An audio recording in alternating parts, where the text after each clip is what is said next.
My name is Justin Schutt. I work at the Vallecitos Water District and I'm in the construction department. Right now I'm assisting John Trooper on the valve crew. We're in charge of exercising and making sure that all the valves are in good working condition throughout the district. What the valve crew does, it's always a two-man crew. We rotate in and out different members from our construction crew to join him, but it's all in an effort to do the valve exercising program. Basically, we have a map of the whole district, all the valves we have, the hydrants, the meters, and everything included, and we separate into sections and have all of our different map sections, and we drive around and we exercise all of the valves in the district. Once we get done exercising them, we start again from the top. It's important that we do exercise the valves because if you let something sit for a long period of time in water, because if you think about it, our main's always filled with water, so you have a metal valve sitting down there filled to the top with water, it's going to build up tubercles and stuff on the valve, calcium deposits and such, and so we exercise them up and down so that we're able to lubricate the valve so that it breaks all of that buildup off, and that when it comes to doing a shutdown, we can get a good solid shutdown and we're not getting a bunch of water in the hole. So when we're talking about valves in our district,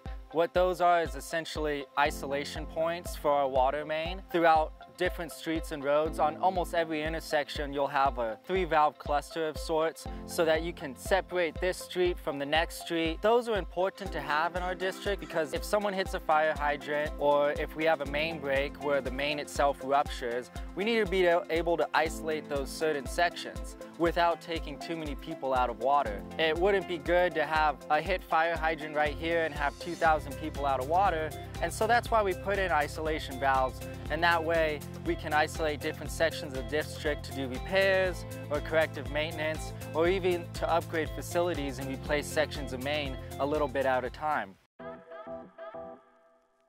So when we're exercising valves, each size of main or valve actually has kind of a set amount of turns we do. For a 6-inch, which is usually a fire hydrants, a lot of fire services, it's going to be about 18 turns up, 18 turns down. 8-inch mains are a lot of neighborhoods. That's pretty common what we have. Those valves are actually about 26 if it's a gate valve because you get those extra cinch down turns, but it's usually 3 times whatever size diameter the pipe is. Until you get to really big ones like a 42-inch valve, it's not going to be 42 times 3 because that would be just too many turns, so it's actually gear reduced. So each time you go around, it's worth double the turns or along that same thought process. When we're exercising the valves, when the line's static itself, it's not a really big deal to have to go slowly or go fast. We do it at a nice steady pace when the water main's static. But when it comes to like a fire hydrant, let's say if a hydrant gets hit and you have a lot of water rushing out of that hydrant, full speed coming out of a 6-inch main, and you go to shut that valve, if you shut it too quickly, basically it's going to be a door dropping down and the water is going to hammer against it, and you do not want water hammering. When you hammer a main, what ends up happening is that thrust goes and shakes the whole thing and it finds a weak point. A lot of times that will cause a main break somewhere else.